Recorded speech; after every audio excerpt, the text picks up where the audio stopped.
अस्सलाम वालेकुम दोस्तों, मैं हूं हसीब खान। आज का इंटरव्यू थोड़ा सा मेरे लिए डिफरेंट है। मेरे साथ मौजूद हैं मिस निदा। क्या हाल है बच्चे, आपका ठीक है? अल्हम्दुलिल्लाह मैं ठीक हूँ। इनका तारुफ ये है कि ये सजाद जानी ऑफिशियल में अरसा तकरीबन 5-6 माह से अपनी ड्यूटीज़ अंजाम दे रही हैं।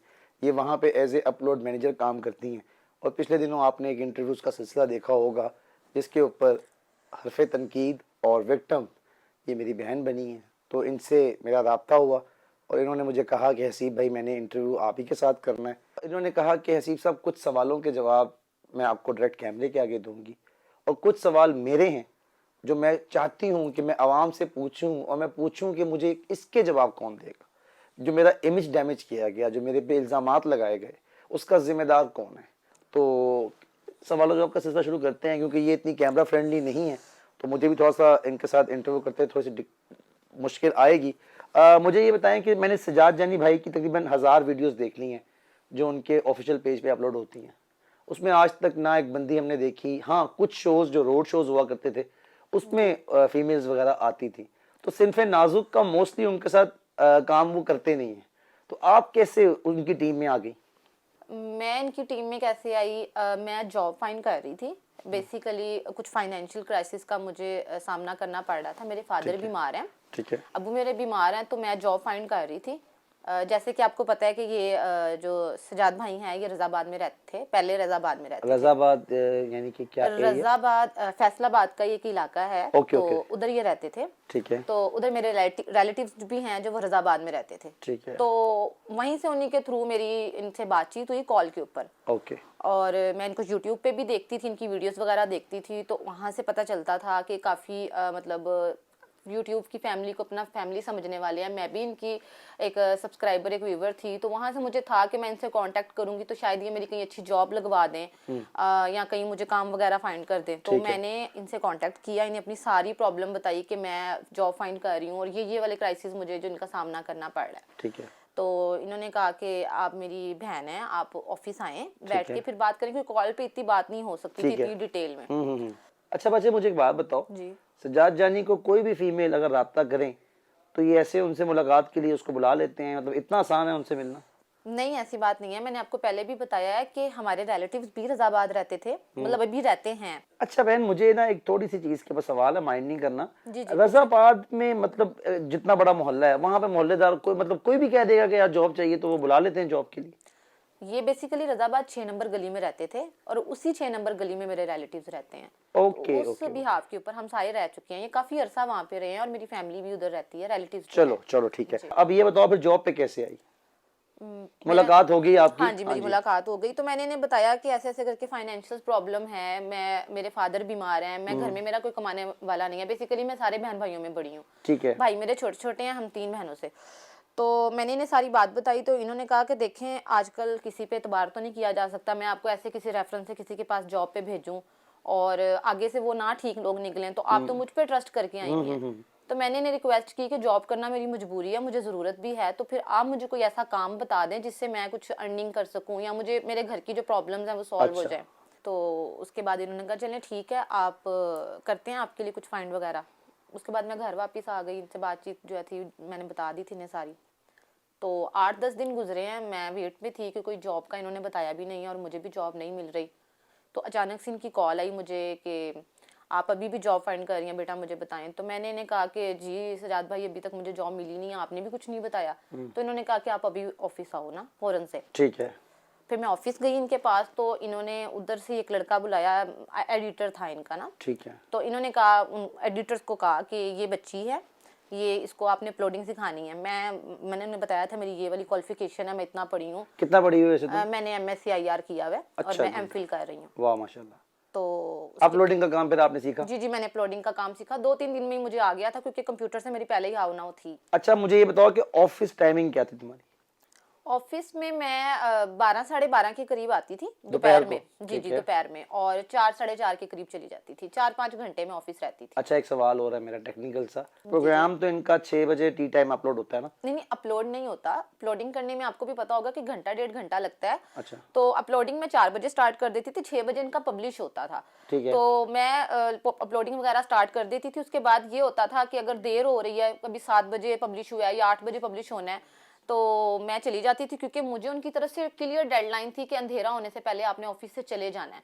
प्रोग्राम रहता है, रह जाए, अपलोड हुआ है, पब्लिश हुआ है, नहीं हुआ, आपने अंधेरे से पहले पहले अपने घर चले जाना आपकी है। गैर मौजूदगी में कोई और किया करता था फिर? जी, एडिटर जो मुझे सिखा रहे थे वो कर दिया करते थे। मैं उन्हें बता देती थी कि इतनी अपलोडिंग हो गई है, इतनी रह गई है, या मैंने इतनी एसईओ कर ली है, या थंब लगा दिया, यहाँ तक काम हो गया, यहाँ तक रह गया है, तो वो फिर कर दिया अच्छा, आप करते थे। एसईओ वगैरह भी कर लेते हो? जी, एसईओज वगैरह भी मैं कर लेती थी। और ऐसा भी होता है कि एक एक दिन में ना उनके 2-2 3-3 प्रोग्राम जो है वो होते हैं रिकॉर्ड। ठीक है, तो एडवांस वो रिकॉर्डिंग हो जाती है। एडवांस रिकॉर्डिंग होती है, तो ठीक है। मैं 2-2 3-3 दिन के पहले से अपलोड करके रखती थी। तो बस सिर्फ पब्लिश करने वाले होते थे तो वो शेड्यूल लगा देती थी, या फिर जो मुझे सिखा रहे थे एडिटर वो पब्लिश कर देते थे। अच्छा, आपकी ऑफिस स्पेस क्या थी?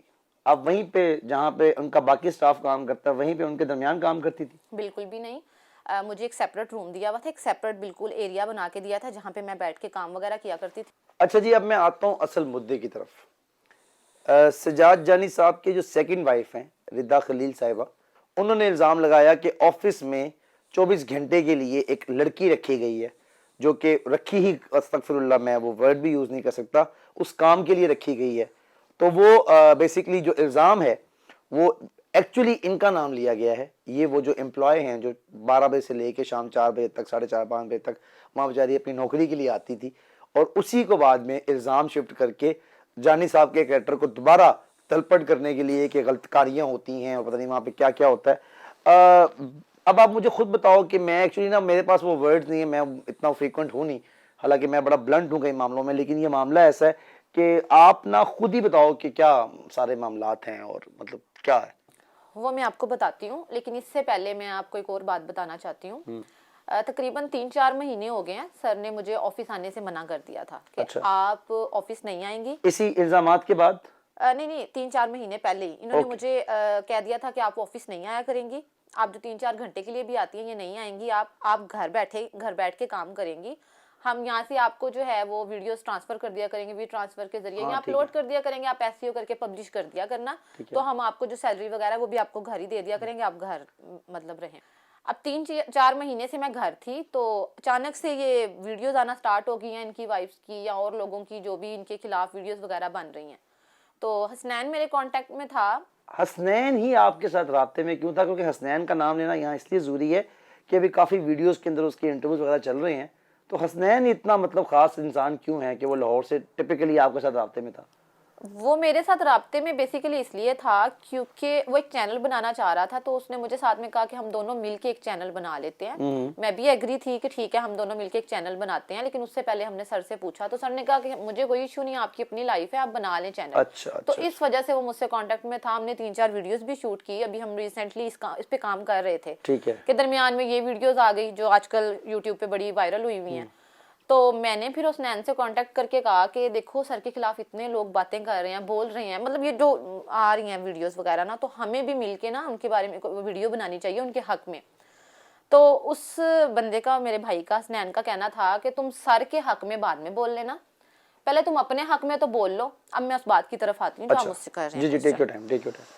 तो उसने कहा कि पहले तुम अपने हक के लिए तो बोल लो। मैंने कहा मेरे हक के लिए क्या मतलब, मेरे हक के लिए क्यों मैंने बोलना है? तो उसने मुझे कहा कि मैं तुम्हें बताता हूँ। उसने मुझे ऑडियो सेंड की उस औरत की जो रिदा खलील है, रिदा खलील, सर अच्छा। की सेकंड वाइफ जो क्लेम कर रही है खुद को। ओके। उसकी ऑडियो मुझे सेंड की, एंड मैंने जब वो ऑडियो सुनी, उस ऑडियो में वो बंदी मुझे कह रही है कि सज्जाद जानी ने एक लड़की ऑफिस में रखी हुई है 24 घंटे के लिए, मतलब मेरा नाम ले रही है, निदा नाम की लड़की ऑफिस में रखी हुई है 24 घंटे के लिए। सजाद जानी उसको यूज करता है। सजाद जानी, मैं मतलब खुले लफ्जां च दसांगी, पंजाबी दे विच तुहानूं दसदी हां कि सजाद जानी ਉਹਨੂੰ ਦਿਨ ਰਾਤ ਜਿਹੜਾ ਵੇ ਉਹ ਇਸਤੇਮਾਲ ਕਰਦਾ ਹੈ ਤੇ ਸਜਾਦ ਜਾਨੀ ਜਿਹੜਾ ਉਹ ਹਰ ਕੰਮ ਲੈਂਦਾ ਹੈ। ਸਜਾਦ ਜਾਨੀ ਨੇ ਉਹਦੇ ਨਾਲ ਗਲਤ ਕੰਮ ਕਰਨਾ ਸ਼ੁਰੂ ਕੀਤੇ ਹੋਏ ਨੇ। ਮੈਂ ਉਸ ਬਗੈਰਤ ਬੰਦੀ ਨੂੰ ਪੁੱਛਣਾ ਚਾਹੁੰਦੀ ਹਾਂ, ਦਾਦੀ ਨੂੰ, ਕਿ ਤੇਰੇ ਕੋ ਕੀ ਸਬੂਤ ਹੈ ਕਿ ਤੂੰ ਮੈਨੂੰ ਸਜਾਦ ਜਾਨੀ ਵੇਖ ਲਿਆ ਸੀ? उस बगैरत औरत में पूछना चाहती है कि मेरे पे जड़ा इल्जाम लाएगा ना, अच्छा, मैं थोड़ा सा मेरी बहन, मतलब पता है क्या है, थोड़ी सी ना आप भी, मुझे पता है हर्ट हुए हो, मैं आपको बोलने से नहीं रोक रहा, लेकिन थोड़ा सा लफ्जों का चुनाव थोड़ा सा बेहतर इसी तरह उसने बोले हैं। जब वो लफ्जों का चुनाव करते वक्त नहीं बोल रही तो मैं क्यों? उसको लगता है ना कि YouTube के ऊपर वो बैठ के वो निकाब सा करके, हिजाब करके अपने आप को साफ पाक साबित कर लेगी कि मेरे साथ फ्रॉड हो गया, मेरे साथ धोखा हो गया। जितनी बड़ी वो ठीक है ना बेटा नहीं ना, आप मैं ऐसे देखिए वर्ड मेरी ना बात यूज करो सुनिए, बेटा, उसने नहीं ये वर्ड यूज किए हैं मेरे बारे में, मुझे बेटा। नहीं पता कि आप ये वर्ड मेरे देखें, अब मुझे नहीं पता आप अपने चैनल पे ये वर्ड लगाते हैं नहीं, मुझे नहीं पता, लेकिन उसने एज इट इज ये वर्ड यूज किए हैं। उसने मुझे कहा है कि तू सजा नहीं है। अच्छा चलो ठीक है, होगी बात, आगे चलो। देखें मेरी बात सुने, आपको तो उसने नहीं कहा ना। मेरे बारे में उसने कहा है भाई, मैंने खुद ऑडियो सुनी है, अगर उसको प्रूफ चाहिए होंगे ना, उसको लग रहा होगा कि मैं यहाँ सामने बैठ के झूठ बोल रही हूँ या बात कर रही हूँ, तो मैं उसको प्रूफ भी देने को तैयार हूँ। वो तो बगैर प्रूफ के बकवास कर रही है ना यूट्यूब पे बैठ के, और वो जो बैठे हुए हैं उनके सुनने वाले वो सहाफी जो एंकर बने हुए हैं, बिना सबूत के उसकी बातें सुन रहे हैं। मेरे पास आए, मैं उनको सबूत देती हूँ कि ये कितनी घटिया औरत है, ये किस तरह दूसरों की बेटियों के ऊपर इल्जाम लगाती है बिना सबूत के ऊपर। इसने मुझे इतने तक घटिया वर्ड्स बोले हैं, मैंने इसका क्या बिगाड़ा है? ना मैंने जिंदगी में मैं कभी इस औरत को मिली हूँ, ना मैं इस औरत को कभी जानती हूँ। और ये बकवास करिए कि सजाद जानी ने मुझे 24 घंटे के लिए ऑफिस में इसलिए हायर किया हुआ है, लोगों की मजबूरियों का मतलब, मैं मजबूर होके एक बंदे के पास आई हूँ, मेरा वो भाई, मैंने उससे बात की कि भाई मैं मजबूर हूँ, मेरे फादर बीमार हैं, तो मुझे जॉब चाहिए। अगर उस बंदे ने मुझे जॉब दे दी तो इस जैसी घटिया औरत, बगैरत औरत मेरे बारे में ये बकवास करेगी? चलो अब आपने ना कोई स्लैंग यूज नहीं करना, आपने कोई गाली यूज नहीं करनी, बस ठीक है, आगे अब अपना मौकफ दो, बस अब आगे। मैं अपना मौकफ ही पेश कर रही हूँ आपके सामने कि इस बगैरत औरत ने जो मेरे ऊपर इल्जाम लगाए हैं ना, मुझे ये इल्जाम प्रूफ करके वो औरत दे। इतने लोगों के देखिए उनके पास कॉल्स आती हैं, इतने लोगों के मैसेजेस आते हैं, वो सबकी हेल्प करते हैं, इसका मतलब वो सबके साथ सेट हैं, जितनी लड़कियां उनको कॉल करती हैं इतनी वो, मैं अब उसके बारे में क्या अल्फाज, मैं कहती हूँ कि अगर मैं उसके लेवल के ऊपर आ गई ना तो वो किसी को मुंह दिखाने के काबिल नहीं रहेगी। वो जो निकाब करके बैठ के 100 कॉल दिखा रही है ना, ये देखो सजाद जानी ने मुझे ये गाली निकाली है, मैंने जिस दिन उसकी ऑडियो चला दी ना कि उसने मेरे बारे में क्या क्या बातें की हैं, तो ये जो मुंह छुपा के भी सामने गया ना, वो छुपा के सामने आने के काबिल नहीं रहेगी। एक बार ये मेरे सामने तो आए, मैं इसका मुंह तोड़ के रख दूं, इस घटिया औरत का, बगैरत औरत का। चलो इजी इजी, आप काम डाउन हो जाओ, इस तरह फिर ना हम इंटरव्यू कर नहीं पाएंगे। पता है वो मेरे चैनल की नौयत ऐसी नहीं है बेटा, मैं सजाद जानी भाई की तरफ से मौकफ पेश जरूर कर रहा हूँ, लेकिन वो ये नहीं है कि मतलब बिल्कुल हम अब्यूजिव हो जाएं।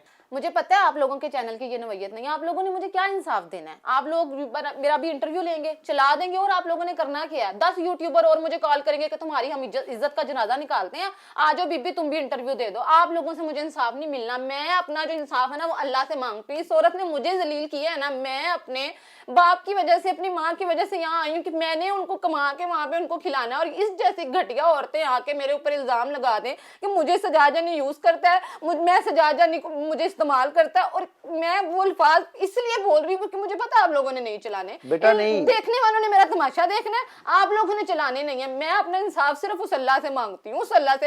ये लड़कियां इतनी झूठी है ना, वो औरत जो है उसको उसने तो अपनी इज्जत उतार के फेंक दी है ना, वो तो होगी, मैं कहनी बिल्कुल नंगी बगैरत हो गई है। उन्हें क्या मैं बगैरत हुई है तो मैं कोई होर कुड़ी छड़नी नहीं है, मैं सारे बगैरत समझ लिया। मेरा इंसाफ सिर्फ अल्लाह ने करना है, इन लोगों ने नहीं करना। ये तो 2-4 लफ्ज बोल के चुप कर जाती है ना कि भाई बस हमने बोल लिया, हमारा काम सिर्फ बोलना था। ये नहीं देखते किसी का दिल कितना टूटेगा, किसी का दिल कितना बर्बाद हो सकता है। मेरे घर वाले अगर ये बात सुने, अगर ये वीडियो ऑडियो उनके पास चली जाए, उनको क्या लगेगा कि उनकी बेटी कमा रही है और ये घटिया औरतें बैठ के इल्जाम लगा रही है।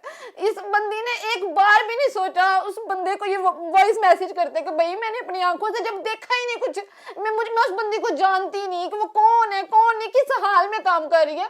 पता नहीं क्या उस बंदी की मजबूरी हो सकती है कि वो बंदी इतने बंदों में रह के काम कर रही है। सजाद जानी ने उसको काम के लिए कर रखा है, तो इसका ये मतलब हरगिज भी नहीं है कि वो बंदी गंदी है या घटिया है। इस बंदी को एक बार भी हया नहीं आई। मुझे ये समझ में नहीं आता कि मैं खुद कहती है मैं डिप्रेशन की मरीज, मैं एंजाइटी, इसने मुझे डिप्रेशन की मरीज बना दिया ये इल्जाम लगा लगा के। उसको एक बार भी पता नहीं चला कि मैं बोल क्या रही हूँ। कि मतलब एक बंदी जो ऑफिस में काम करती है, अपने घर वालों के लिए काम कर रही है, अपनी इज्जत संभाल के बैठी है, मैं कसम खाने को तैयार हूँ, हलफ उठाने को तैयार हूं, मैं जो इज्जत लेके सजाद जानी के ऑफिस में आई थी, आज भी वो इज्जत मेरे पास मौजूद है। इनको जरा परवाह नहीं है। अभी भी लोगों ने कहना कि रो की सच्ची होने की कोशिश कर रही है, मैं सबूत के साथ बात कर रही हूँ। आप यकीन करें भाई, मेरे पास एक एक चीज, एक एक ऑडियो पड़ी हुई है। मैं तो उस बंदे के हक में बोलना चाहती थी, चलो उसके ऊपर इल्जाम लग रहे हैं। मुझे जब स्नैन भाई ने बताया कि तुम खुद सुनो ऑडियो कि वो घटिया 2% की औरतें तुम्हारे बारे में क्या बोल रही हैं, मैंने सुने, मेरे पैरों के नीचे से जमीन निकल गई। कि मैं 4-5 घंटे उस ऑफिस में रहती थी, 4-5 घंटे उस ऑफिस में काम करती थी, इज्जत के साथ घर जाती थी, इज्जत के साथ आती थी, अपने आप को मैं बिल्कुल कवर करके जाती थी। लेकिन इन बंदियों को समझ ही नहीं आती, ये खुद बगैरत है, 2% की औरतें हैं ये, आपको नहीं समझ में आता ये कितनी बड़ी है, ये कितनी बड़ी, मेरे मुंह से सुनने लगी ये औरतें जो मेरे बारे में इस तरह की बात कर रही हैं।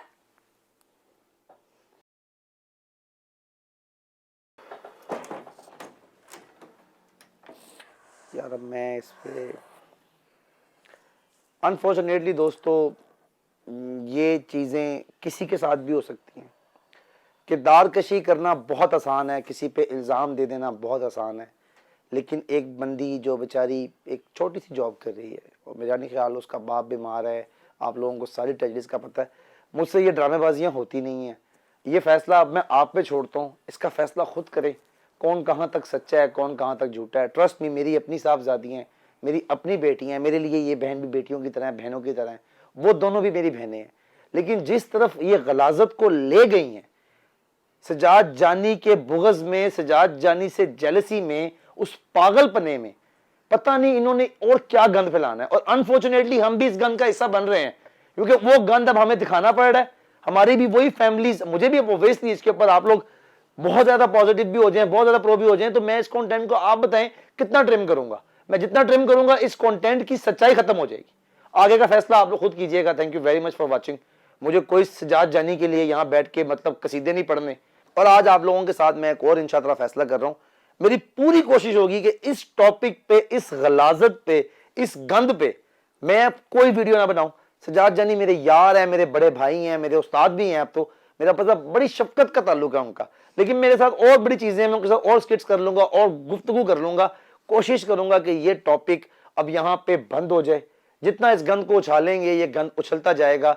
आज वो दोनों बेबाक हुई हैं, अब इस तरह की मेरी और पता नहीं कितनी बहनें जिन पे इल्ज़ाम लगे हैं, वो भी अपनी इज्जत बचाने के लिए फिर चीखें मारेंगी, और चीखें मारेंगी तो मुआशरा गंद सुनेगा, गालियां सुनेगा। Thank you very much for watching.